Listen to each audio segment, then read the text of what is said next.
इस दशक के सबसे शॉकिंग केसेस में से एक कहा जा सकता है।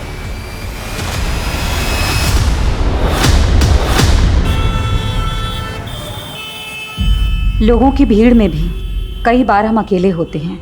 हम सबकी जिंदगी अलग हो सकती है, लेकिन हम सबके सुख दुख के किस्से तो शायद एक जैसे ही होते हैं। कोई अपने अतीत से लड़ रहा होता है तो कोई अपने वर्तमान से।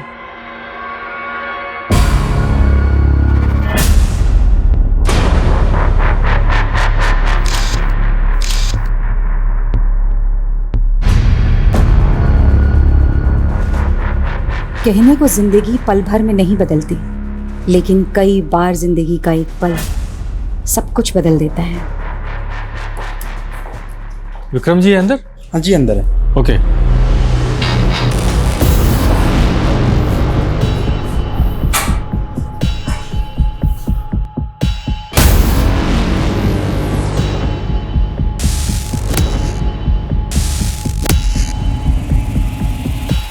ये फाइल्स देखना ना सर।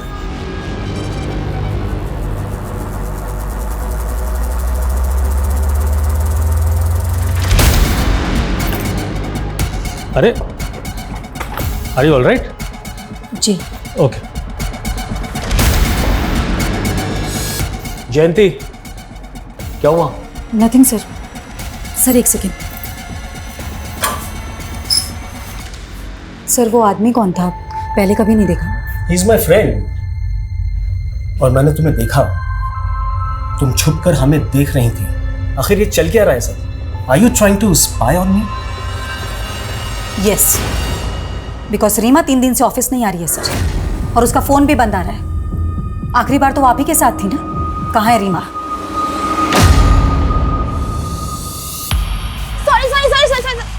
अरे क्या अर्पिता इतना लेट? चल जल्दी कर, मूवी जाने के लिए लेट हो रहे हैं, जल्दी कर। मूवी? हाँ मूवी जाएंगे तो बहुत लेट हो जाएगा। मामा को क्या बहाना दूंगी? आज ट्यूसडे है ना, मंदिर का बोल दे। हाँ अर्पिता, मैं बस 15-20 मिनट में घर पहुंच रही हूँ बेटा, ठीक है? माँ, मैं कोचिंग से घर नहीं आ रही हूँ। वो हाईवे वाला मंदिर है ना, वहाँ जा रही हूँ अपने फ्रेंड्स के साथ। अरे इतनी दूर जाने की क्या जरूरत थी? माँ, एग्जाम के लिए मन्नत मांगी थी। मुझे बता देती ना बेटा, मैं साथ चल देती। माँ, मन्नत बताने से पूरी थोड़ी होती है। ठीक है, संभाल के आना। भैया हाईवे वाले मंदिर पे चलो।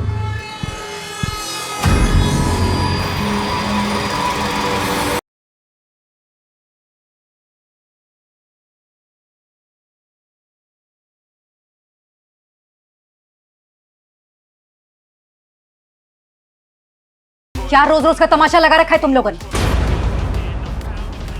जब देखो तब लाउड म्यूजिक। आंटी आपको प्रॉब्लम क्या है? मेरे घर में कुछ भी करो, आपको क्या? जंगल में नहीं रह रहे हो, हाँ? कॉलोनी में रहते हो, और सिर्फ मैं नहीं, पूरी कॉलोनी डिस्टर्ब हो रही है तुम लोगों के इस लाउड म्यूजिक से।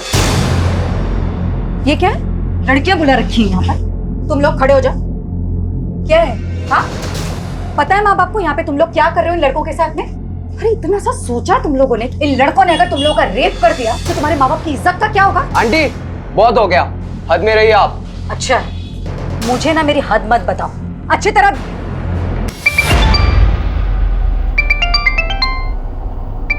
म्यूजिक कम करना, समझ में आ रही है बात? हेलो, हाँ किधर है तू? मैं तो कब के घर पहुँच गई हूँ। इनफैक्ट आप कहाँ हो?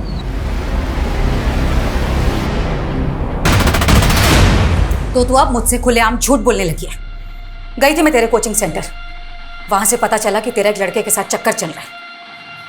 ओह, तो अब आप मेरी जासूसी करने लगी? ज्यादा बकवास मत कर अर्पिता। एक तो झूठ बोलती है, ऊपर से मुझ पर इल्जाम लगा रही है। हाँ बोला झूठ, क्योंकि आप मुझे मेरी लाइफ जीने ही नहीं देती हो। हर बार पढ़ो पढ़ो पढ़ो, लेकिन अब इस उम्र में मैं अपने फ्रेंड्स के साथ घूमने नहीं जाऊंगी तो कब जाओगी? हाँ अर्पिता, लेकिन तू एक लड़के के साथ अकेली बाहर गई थी कि नहीं? बोल। हाँ गई थी, तो इसमें बुराई क्या है? बॉयफ्रेंड है वो मेरा, और ज्यादा रोक टोक की ना तो एक दिन उसके साथ भाग के चली जाओ। दुनिया ठीक से देखी नहीं तूने अर्पिता। मैं जानती हूँ कि नाना में बड़ा किया तुझे, और आज तू शर्म नहीं आती तुझे? नहीं आती शर्म, क्योंकि बचपन से लेकर आज तक मैं बस आपकी पाबंदियां ही सहती आई हूँ। लेकिन अब और नहीं, ठीक है? अर्पिता, अर्पिता!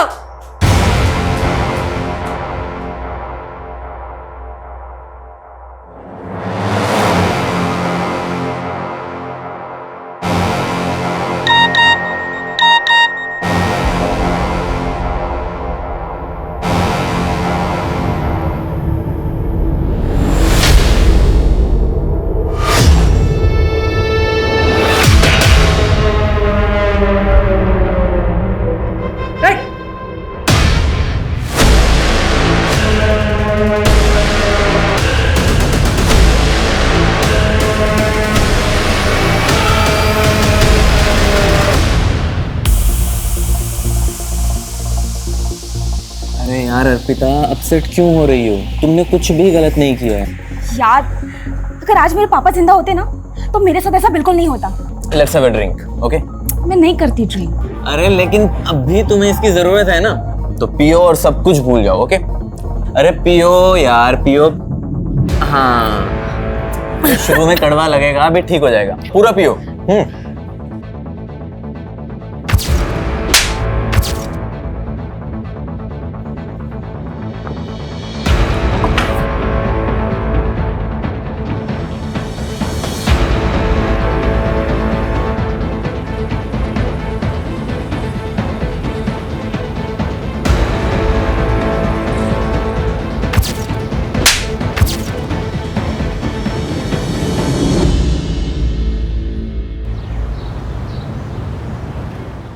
और फिर भालू ने कहा, मुझे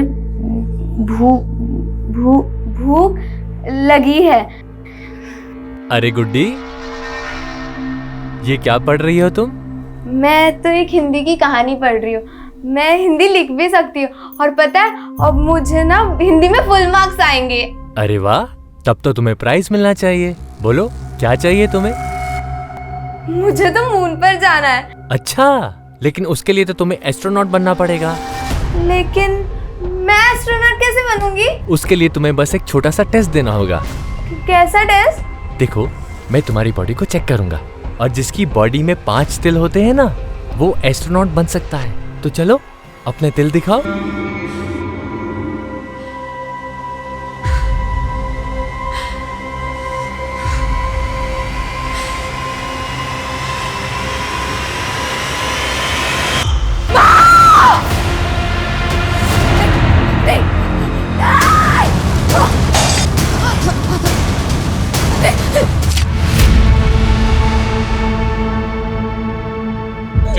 चलिए हटिए साइड पर हटो, चलो साइड।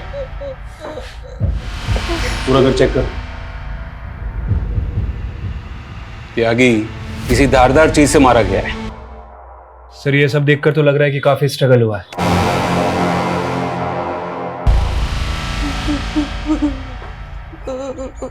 और कौन कौन है आपकी फैमिली में? मेरे और मेरी मम्मी के अलावा और कोई नहीं। 10 साल पहले मेरे पापा की डेथ हो गई। मैं कल रात से घर पर नहीं थी। तो कहाँ थी आप रात भर? मैं पब गई थी। कौन सा पब? Christo pub. लेकिन शहर के सारे पब तो 1:30 बजे बंद हो जाते हैं। उसके बाद आप सुबह तक कहाँ थी? मैं अपने फ्रेंड के घर गई थी। आपको क्या लगता है आपकी माँ को किसने मारा होगा? पता नहीं सर, मुझे कुछ पता नहीं। पर हाँ, कल रात को मेरी मम्मा का पड़ोस के लड़कों के साथ झगड़ा हुआ था, क्योंकि वो पार्टी कर रहे थे इसलिए। अभी तो आपने कहा कि आप रात भर घर नहीं थी, फिर आपने ये सब कैसे देखा? क्योंकि मैं 10 बजे तक यही थी। आप कह रहे कि आपकी माँ को लड़कों से परेशानी थी और फिर भी वो आपको रात को पब में जाने देती जहाँ पर लड़के भी आते हैं। एक्चुअली वो पूरा ग्रुप था ना, इसलिए। त्यागी, ये लड़की झूठ बोल रही है या कुछ तो छुपा रही है। क्रॉस चेक करो ये रात भर कहाँ थी।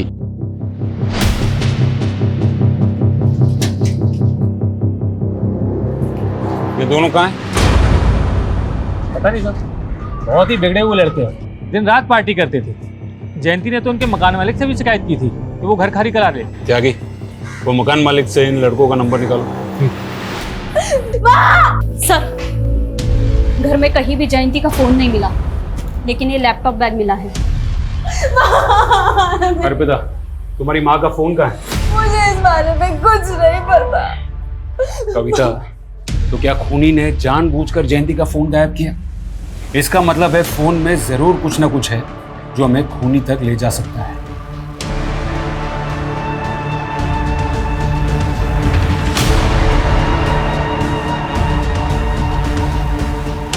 सर, लड़कों के मकान मालिक से बात हो गई है। दोनों लड़कों का नंबर मिला था, लेकिन सर दोनों का फोन स्विच ऑफ है। क्या ये हो सकता है कि वो दोनों खून करके गायब हो गए? चलो घर के अंदर घुसते हैं।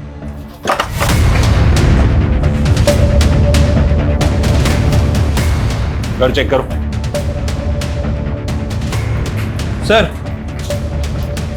जाके फॉरेंसिक को बुलाओ और दोनों घर के फिंगरप्रिंट सैंपल ले लो और वो दोनों लड़कों की डिटेल निकालो और पता करो कि यहाँ पार्टी में दीपेश और राघव के साथ और कौन कौन मौजूद था। ठीक है सर।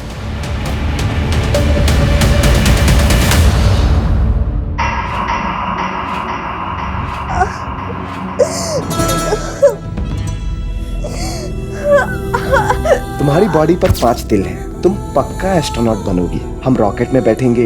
रॉकेट देखना है तुम्हें? गुड्डी, सो रही है बेटा? क्या हुआ?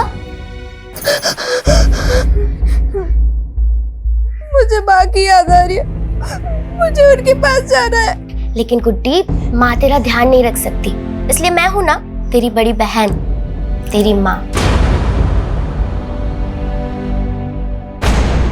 क्या हुआ गुड्डी?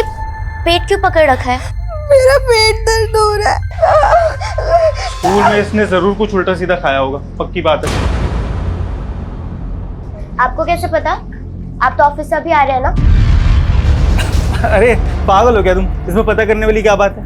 एक नंबर की चटोरी है ये। स्कूल के बाहर ना इसने जरूर कुछ खाया होगा, पूछो इससे।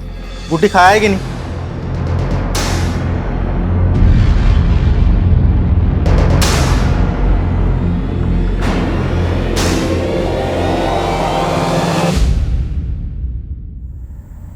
ये देखिए सर, ये दोनों पब में 11 बजे एंट्री करते हैं और 1:30 बजे वहाँ से बाहर निकलते हैं। ये लड़की जो नशे में धुत है, ठीक से चल भी नहीं पा रही। Right sir.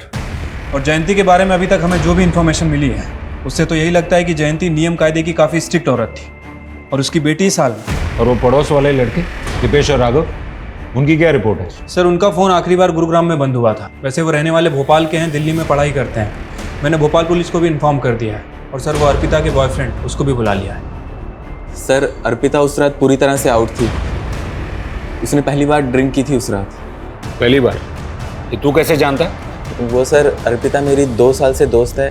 उसने आज से पहले कभी भी ड्रिंक नहीं किया। और पहली बार उसी रात को पी जिस रात जी सर, वो थोड़ा अपसेट थी। किस बात को लेकर? सर, वो तो मुझे नहीं पता, लेकिन वो बहुत गिल्ट महसूस कर रही थी कि वो उस हालत में घर जाकर अपनी माँ को फेस कैसे करेगी। इसलिए वो पूरी रात मेरे साथ मेरे घर पर ही थी। सुबह होते ही वो चली गई। आप चाहें तो आप चेक कर सकते हैं। वो तो हम चेक कर ही लेंगे। और सुन, बिना परमिशन के शहर से बाहर नहीं जाना। चल।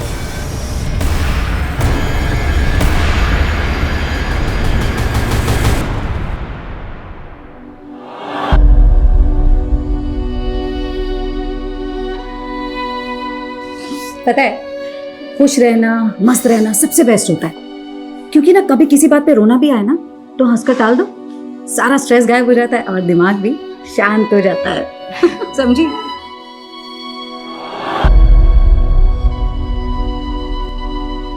सर, जयंती का फोन रात 10:30 बजे बंद हुआ था, वो भी उसके घर वाले एरिया में। और उसका फोन भी गायब है, जो हम मान रहे हैं कि किलर ने गायब किया है। अर्पिता मेन सस्पेक्ट है। मुझे लगता है कि फोन गायब करने के पीछे की वजह माँ और बेटी के बीच की चैट हिस्ट्री को छुपाना होगा, क्योंकि उससे हमें पता चल जाता कि माँ और बेटी के बीच में बनती नहीं थी। और हाँ, वो 2 लड़के दीपेश और राघव, उनके बारे में भी पता करना होगा कि वो क्यों गायब। सर, इन दोनों लड़कों के CDR में ऐसी 2 लड़कियों के नंबर मिले हैं जो साथ पार्टी में थे, अदिति और विनीता। उनसे मिलना होगा, शायद उनको पता हो कि दीपेश और राघव कहाँ है। कविता, तुम जयंती के फोन का लोकेशन IMEI नंबर से ट्रेस करो। Okay sir. सर, एक और बात, 8 बजे जयंती ने एक नंबर पे कॉल किया था जो रीमा के नाम से रजिस्टर है। रीमा? कौन रीमा? सर वो जयंती के साथ उसके ऑफिस में काम करती थी।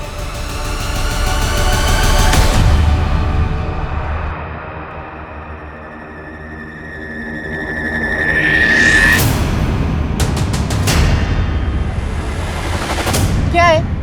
कौन हो तुम? मैडम आए दिन पेट दर्द की शिकायत रहती है। मुझे लगता है ये पेट से है। क्या?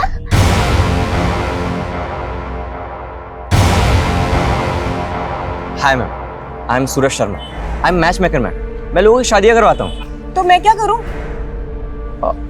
नहीं मैम, आपने मंगलसूत्र भी नहीं पहना है और मांग में सिंदूर भी नहीं है, तो ऑफकोर्स आप शादीशुदा तो नहीं होंगी ना। इससे तुम्हें क्या लेना देना? लेना देना है मैम। अगर आपने शादी नहीं की तो बच्चा कैसे पैदा कर लिया? ये क्या बकवास कर रहे हो तुम? चलो जाओ यहाँ से। मैम मेरी बात तो सुनिए। मैम मैम दीदी ये पेट से क्या होता है?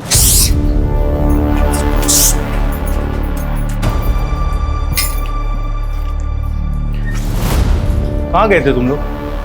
गुड्डी क्या हो गया इसको? डॉक्टर के पास गए। गुड्डी 4 महीने प्रेग्नेंट है। क्या? इतने नादान क्या बन रहे हो? तुम्हें नहीं मालूम इस घर में तुम ही एक लौते आदमी हो। सच सच बताओ, तुमने रेप किया ना मेरी बहन को? सोच भी कैसे सकती है तुम? मैं उस छोटी सी बच्ची के साथ ये सब करूंगा?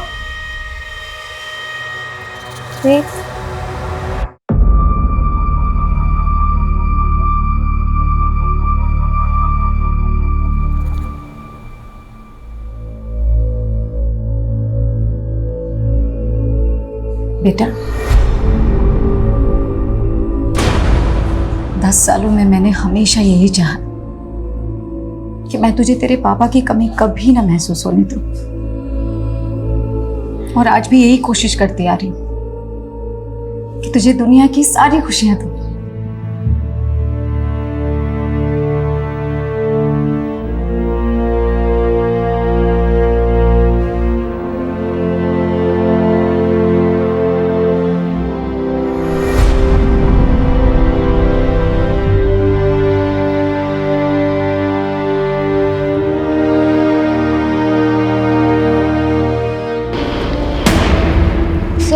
राघव और दीपेश के बारे में कुछ नहीं जानते हैं। अच्छा, कुछ नहीं जानते थे फिर भी उनके साथ पार्टी कर रहे थे? नहीं सर, हमारा मतलब है कि हमें उस मर्डर केस के बारे में कुछ नहीं मालूम है।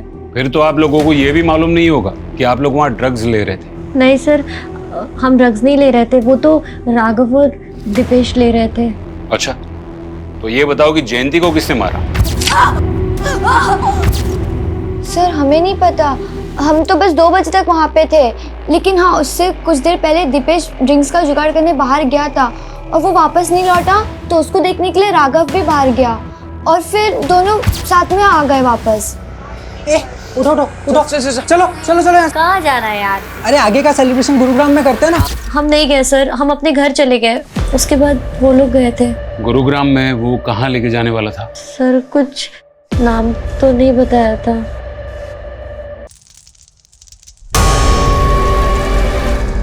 जयंती के बारे में सुनकर मुझे भी शौक लगा। बहुत ही नेक औरत थी। जयंती का ऑफिस में किसी से कोई इशू चल रहा था? I don't know. रीमा और आप? जी। जयंती ने हत्या के पहले करीब 8 बजे आपको कॉल किया था, क्या बात हुई थी? मैम एक्चुअली मेरी तबीयत खराब थी और उस दिन मैं ऑफिस भी नहीं आई थी, बस इसलिए मेरी हेल्थ के बारे में पूछ रही थी। जरूरत पड़ी तो दोबारा बात करेंगे। रीमा, मुझे पूरा अंदाजा है कि ऑफिस में तुम्हारे साथ क्या हो रहा है। सच सच बताओ, तुम्हारा बॉस तुम्हें मॉलेस्ट कर रहा है ना? जयंती प्लीज मुझे मेरे हाल पर छोड़ दो और तुम भी इस सब में मत पड़ो। अरे लेकिन क्यों ना पढ़ूं? आज तुम्हारे साथ ऐसा हो रहा है, कल किसी और ऑफिस कलीग के साथ ऐसा होगा।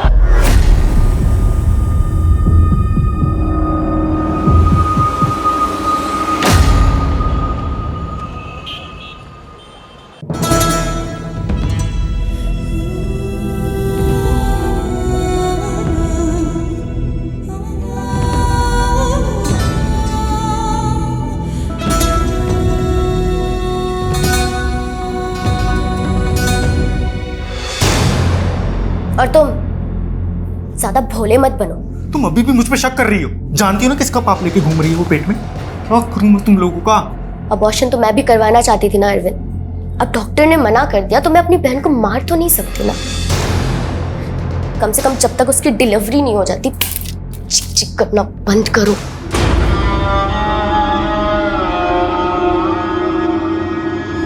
सर, जयंती की पोस्टमार्टम रिपोर्ट के हिसाब से उसकी मौत रात में 1 बजे से 3 बजे के बीच में हुई और जयंती का फोन रात को 10:30 बजे बंद हुआ था। इसका मतलब है मर्डर के काफी पहले उसका फोन बंद हुआ था या फिर गायब हुआ था। दीपेश और राघव के दोस्तों के स्टेटमेंट के हिसाब से दीपेश और राघव रात को 2 बजे बाहर से अंदर आए थे और सबको जाने के लिए कहा था। क्या वो दोनों ही खून करके आए थे? और सर दूसरी तरफ अर्पिता और लकी भी 1:30 बजे के करीब पब से निकल गए थे। शायद उन्होंने जयंती को मारा और फिर वो दोनों लकी के घर चले गए। सर, आपको लगता है कि जिस हालत में वो पब से निकले इस तरह से मर्डर कर सकते हैं? यागी, मुजरिम अगर शातिर होना तो हम वही देखेंगे जो वो हमें दिखाना चाहता है। अर्पिता का यूं पब से लड़खड़ाते हुए निकलना, ये पूरा का पूरा ड्रामा लकी और अर्पिता का हो सकता है ताकि उन पर किसी को शक न जाए। कविता, जयंती के घर से हमें लैपटॉप बैग मिला था, उसमें से कुछ मिला? हाँ सर, एक डायरी मिली है। लगता है जयंती अक्सर उसमें लिखा करती थी।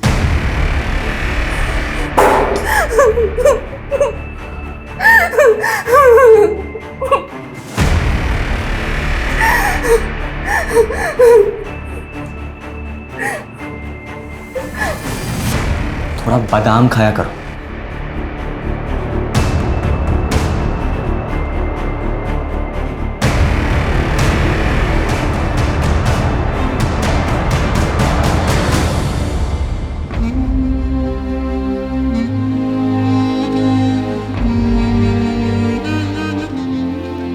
गुड्डी, ये लो दूध पी लो।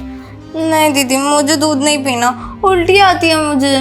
देखो, अब से तुम्हें अपना खाने पीने में ध्यान रखना होगा, ऐसे नहीं चलेगा बिल्कुल। ना ओह, तो खाना खाने से बच्चा हेल्दी होगा? कोई जरूरत नहीं है इस पाप के लिए ममता दिखाने की। तुझे मालूम भी है कि तुझे कितनी तकलीफ होगी?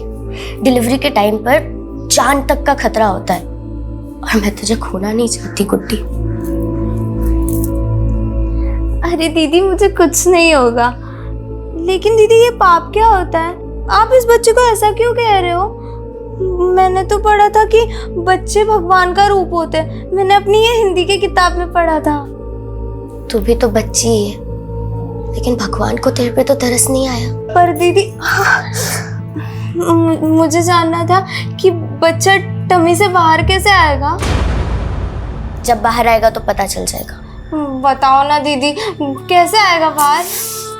जब बच्चा बाहर आएगा तो वो जोर जोर से रोएगा, तो तुझे पता चल जाएगा। अच्छा, वो रोएगा मतलब उसको दर्द होगा? तुझे अब भी उसके दर्द की पड़ी है? तुझे कितना दर्द होगा पता भी है? मतलब मुझे भी दर्द होगा? हाँ, पर जब बच्चा पैदा हो जाएगा तो दर्द ठीक हो जाएगा और तुझे कुछ भी नहीं होगा।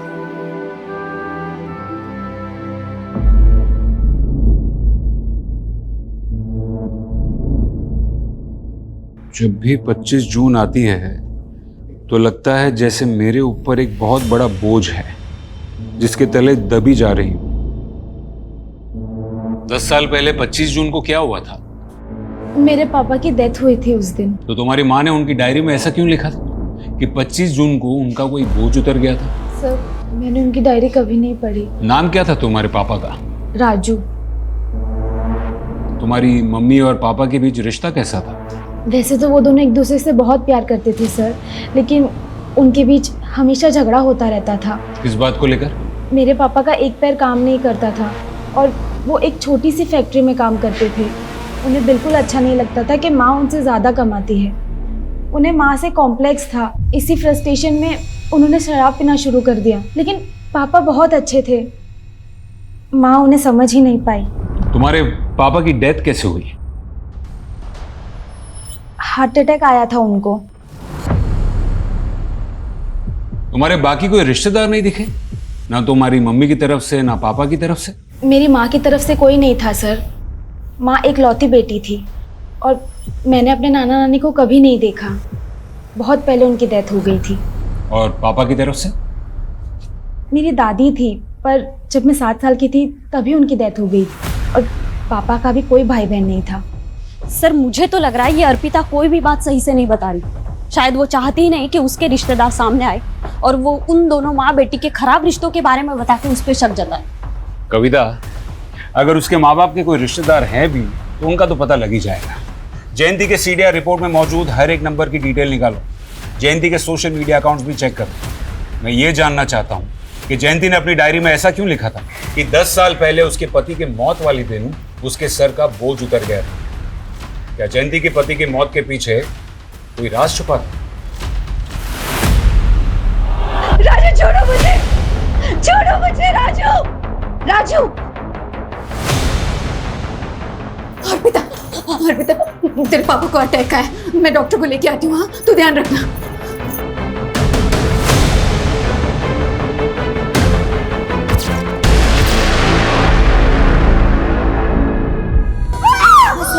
गुड्डी हो गई, आराम मिला? हाँ बेटा, गुड्डी ठीक है? दीदी, बच्चे की रोने की आवाज क्यों नहीं आ रही?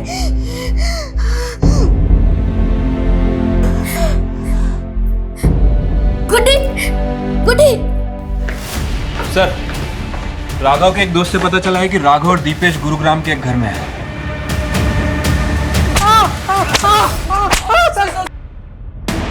सर, हमने कुछ नहीं किया, हम कुछ नहीं जानते। कुछ नहीं जानते फिर भाग क्यों रहे थे? हम लोग ड्रग्स लेते थे और जयंती आंटी से झगड़ा भी होता सर। उस रात पार्टी में रात को 2 बजे अचानक अपने बाकी दोस्तों को भगा दिया क्योंकि तुम दोनों मर्डर करना चाहते थे। नहीं सर, हमारा तो पहले से ही प्लान था 2 बजे निकलने का, लेकिन हाँ 2-2:30 बजे जयंती आंटी की बेटी अर्पिता को हमने वहां पे देखा था सर। खुद को बचाने के लिए उनकी बेटी को फंसा रहे हो? हम लोग सच बोल रहे हैं सर। एक मिनट सुनिए, आपने अर्पिता को देखा? वो तो कल से नहीं दिखी। सर, अर्पिता के घर पे तो ताला लगा हुआ है। इसका मतलब है कि वो इन्वॉल्व है मर्डर में, इसलिए भाग गए। लकी कहाँ है? सर, लकी घर पे था, वर्मा उसे लेकर आ रहा है। झूठ बोलता। तूने कहा था कि तू उस रात अर्पिता को अपने घर पर लेकर गया था, लेकिन उसके पड़ोस में रहने वाले लड़कों ने अर्पिता को उसके घर पे जाते हुए देखा था। सर, वो लड़के झूठ बोल रहे हैं सर। सर, मुझे लगता है कि उन लड़कों ने ही अर्पिता को कहीं गायब किया है ताकि वो आपसे ये झूठ बोल सके सर। आप मेरी बात पे यकीन कीजिए सर। त्यागी, ना तो हम ये दीपेश और राघव का भरोसा कर सकते हैं और ना ही लकी का। राइट सर, अर्पिता ही हमारी प्राइम सस्पेक्ट है, लेकिन अभी तक वो गायब है सर। ये अर्पिता का फोटो सर्कुलेट करो। ठीक है सर। सर, वो जयंती का की बॉडी किसी रिश्तेदार को हैंड ओवर कर देंगे, लेकिन सर उसकी बेटी प्राइम सस्पेक्ट निकली और कोई दूसरे रिश्तेदार का कुछ पता नहीं चल रहा है। तो क्या करें, मॉर्ग वालों कहें अंतिम संस्कार करने के लिए? और कर भी क्या सकते हैं, लेकिन त्यागी हमें जयंती के कातिल को जल्द से जल्द ढूंढना होगा, फिर चाहे वो उसकी बेटी हो या फिर कोई और। मैं बेटी हूँ, बीवी हूँ, बहू हूँ, माँ हूँ, लेकिन सबसे पहले मैं क्या थी और सबसे आखिर में मैं कौन हूँ? मैं सिर्फ औरत हूँ। औरत होना मेरा स्वाभिमान है और जब जब मेरे स्वाभिमान को ठेस लगी है मैंने खुद को संभाला है, क्योंकि मैं सहनशील भी हूँ। सर, जयंती का सोशल मीडिया अकाउंट चेक कर रहा था। ये देखिए, एक अकाउंट मिला है। अरविंद सिंह। सर, जयंती इस अकाउंट को काफ़ी फॉलो करती थी, इनफैक्ट इसके बहुत सारे पोस्ट को लाइक भी किया है।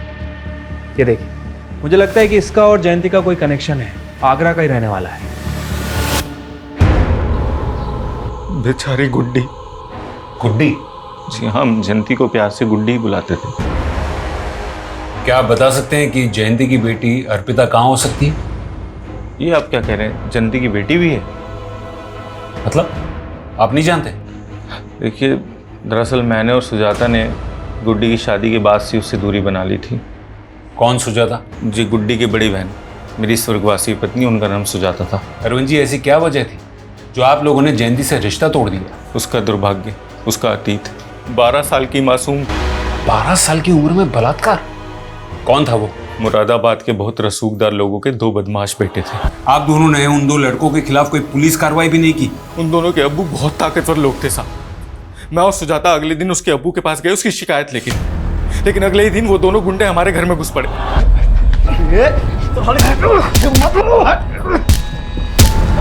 छोड़ो छोड़ो। अगर पुलिस के पास जाने का सोचा भी ना तो वो अंजाम होगा तुम लोग का जो तुम लोग सपनों में भी नहीं सोच सकते। रातों रात हम घर छोड़ के भागे और एक दूसरे शहर में किराए के मकान पे रहने लगे। वहीं पे गुड्डी ने एक बच्चे को जन्म दिया और फिर उसने वहीं पे शादी कर ली।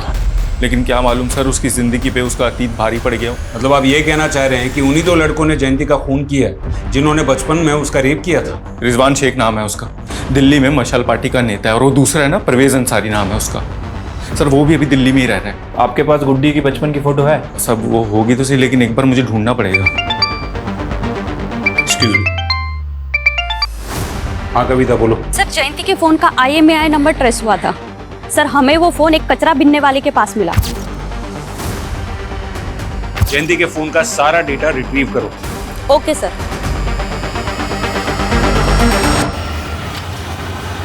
सर ये रिजवान शेख पॉलिटिकल लीडर है और Parvez Ansari income tax department में डिप्टी डायरेक्टर।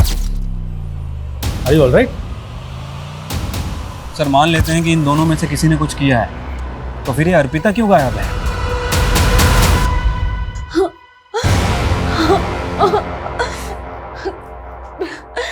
प्लीज छोड़ो मुझे। ये देखिए सर, ये जयंती के पड़ोसी का वीडियो है।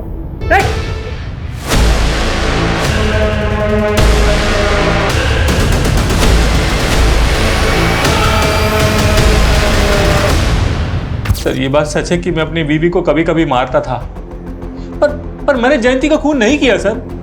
हाँ जयंती का फोन मुझे मिला था, पर अगले दिन मुझे जैसे ही पता चला कि उसका मर्डर हो गया है, मैंने उसका फोन डस्टबिन में फेंक दिया था सर।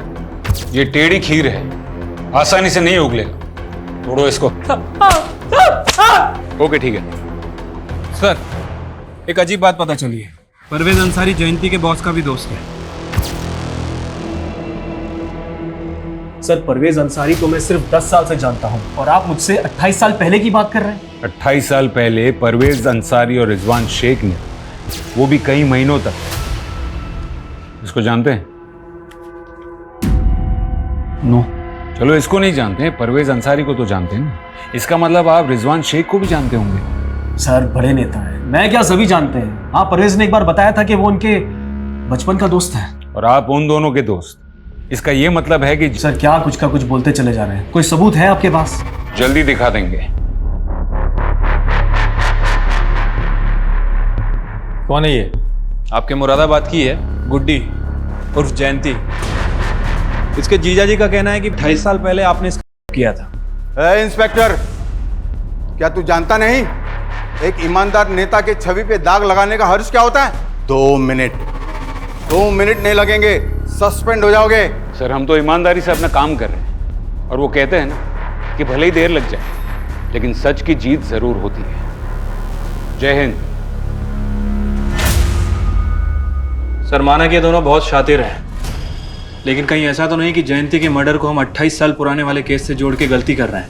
मैं जानता हूँ जयंती के मर्डर में उसकी बेटी समेत और भी सस्पेक्ट्स हैं, लेकिन जो गुड्डी के साथ 12 साल की उम्र में हुआ, तो एक पुलिस ऑफिसर के नाते ये मेरा फर्ज बनता है कि मैं उस केस को भी सही अंजाम दूं। त्यागी, जयंती ने आखिरी बार रीमा को कॉल किया था, जो उसके साथ उसकी ऑफिस में काम करती थी। ये रीमा से जयंती के बॉस के बारे में दोबारा बात करो, शायद कोई क्लू मिल जाए। ठीक है सर। सर एक अजीब चीज पता चली। पिछले 2 महीनों में 3 जयंती नाम की औरतें दिल्ली से अबडक्ट हुई। पिछले 2 महीनों में 3 जयंती नाम की औरतें दिल्ली से अबडक्ट हुई। क्या कह रही? हाँ सर, ये देखिए, जयंती सिन्हा, जयंती मलिक और जयंती कपूर। सर ये तीनों अबडक्शन एक हफ्ते के फासले पर हुए हैं। और सर ये तीनों औरतों के साथ क्या हुआ? सर तीनों किडनैपर के चंगुल से निकल आई, तीनों जिंदा हैं। सर इन्होंने किडनैपर का एक स्केच भी बनवाया है, ये देखिए।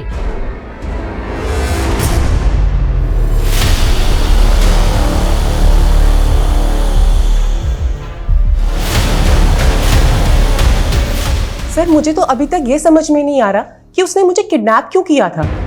उसने मेरी फैमिली को फिरौती के लिए कोई कॉल भी नहीं किया और इसके बाद अचानक से उसने मुझे छोड़ दिया। तो उस दौरान उन लोगों ने आपके साथ किया क्या? क्या चूड़ियां दिखा रहा था? जी सर, छोटी बच्चियों की लाल चूड़ियां दिखा रहा था और बार बार बस यही पूछ रहा था कि क्या मैं उन लाल चूड़ियों को पहचानती हूँ। जयंती जी, वो आपको कहाँ लेके गया था? सर, मैंने पुलिस को पहले भी बताया है। उसने मुझे आंखों पे पट्टी बांधकर किडनैप किया था और आंखों पे पट्टी बांधकर ही उसने मुझे जंगल में छोड़ दिया।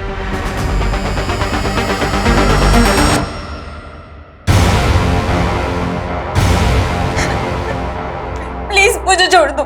तुझे तो मैं कभी नहीं छोड़ूंगा। ये तो गनीमत समझ कि तुझे अभी तक जिंदा छोड़ा हुआ है, लेकिन तेरी मौत तो पक्की है। सर, मैंने जयंती नाम की बाकी की औरतों से भी बात की है। सर, सभी का स्टेटमेंट पहली वाली जयंती से मैच कर रहा है। सर, कहीं ऐसा तो नहीं कि वो कोई सुपारी किलर था जिसने जयंती को देखा ही नहीं था, लेकिन जब उसे असली जयंती मिली उसे आइडेंटिफाई किया और उसका मर्डर कर दिया। लेकिन फिर वो लाल चूड़ियां क्यों दिखा रहा था? वो भी बच्चियों की चूड़ियां?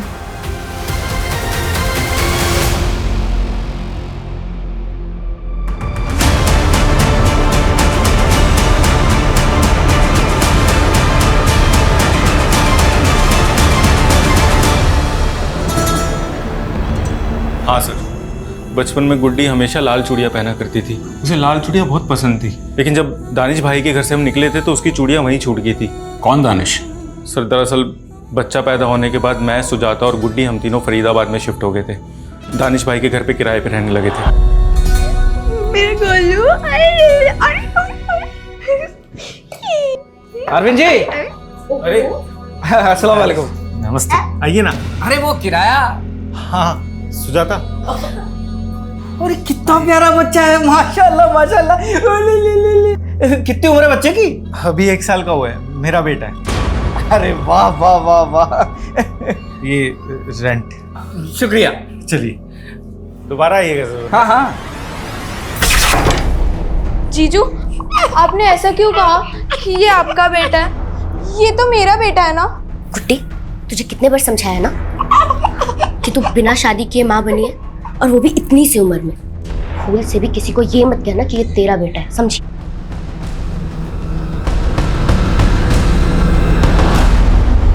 सर, धीरे धीरे सबको पता चलने लगा और हमारा जीना बहुत मुश्किल हो गया, इसलिए हम उस बलात्कारी की संतान को वहां छोड़ के निकल गए। लेकिन दीदी, मेरा गोलू वो नहीं आएगा हमारे साथ। गुड्डी, गोलू की तबीयत खराब थी ना, तो वो मर गया। अगर हम गुड्डी से झूठ ना बोलते तो उस बच्चे का साया हर जगह हमारी बदनामी करवाता। कहाँ छोड़ा था बच्चे को? दानिश भाई के घर पे, जहां उसकी चूड़ियां छूटी थी।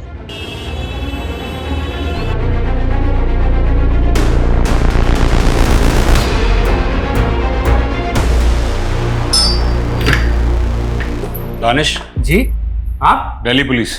दिल्ली? आप कैसे? आप कहाँ?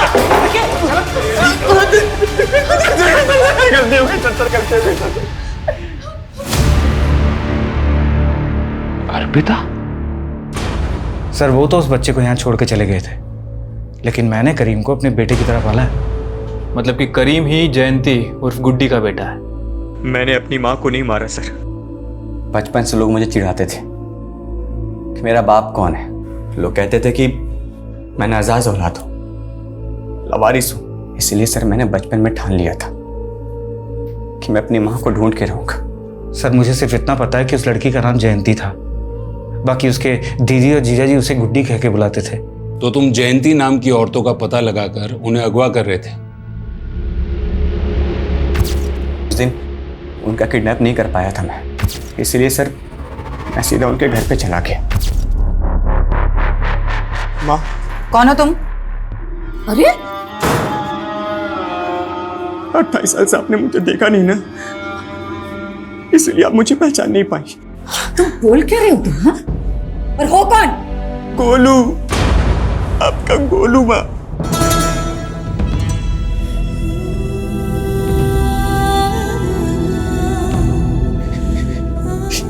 ये आपकी चूड़ी दानिश अबू ने दी है।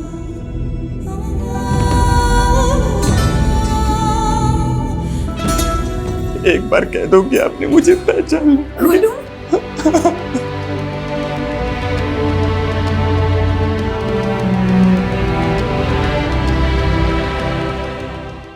तो मारा क्यों? सर, मैं क्यों मारूंगा, बल्कि उन्होंने तो मुझे अपना लिया था। हाँ बस मेरे असली बाप के बारे में उन्होंने कुछ भी नहीं बताया, लेकिन मुझे मेरी माँ मिल गई थी। ये खुशखबरी सुनाने के लिए मैं अपने अब्बू के पास जा ही रहा था कि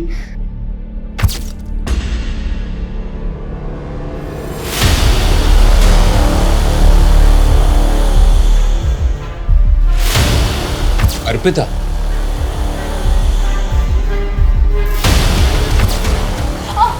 अर्पिता, अर्पिता, तू पी कर आ रही है? मुझसे क्या पूछते हो? आप जवाब दो। इतनी रात को उस लड़के के साथ क्या कर रही थी? बदतमीज, तू जानती भी है कौन है वो? फिर से थप्पड़ मारा, फिर से हाथ उठाया। पापा को भी ऐसे ही मारा था ना? वो एक एक्सीडेंट था अर्पिता। शराब के नशे में ना वो मुझे मारना चाहता था। झूठ बोलती है तू, झूठ बोलती है, झूठ बोलती है ये औरत। लकी जानता था ना कि मर्डर तुमने किया है? हाँ सर, वो मुझसे प्यार करता था। मुझसे बहुत बड़ी भूल हो गई सर। मुझे नहीं पता था कि मेरी माँ बचपन से इतना सब सहती आ रही है। इतने सालों से मैं अपनी माँ के लिए वेट कर रहा था सर, और मिला भी तो सिर्फ एक दिन। हाँ, मुझे अर्पिता पे शक था कि उसी ने कुछ किया, इसलिए मैंने उसका अपहरण किया था सर।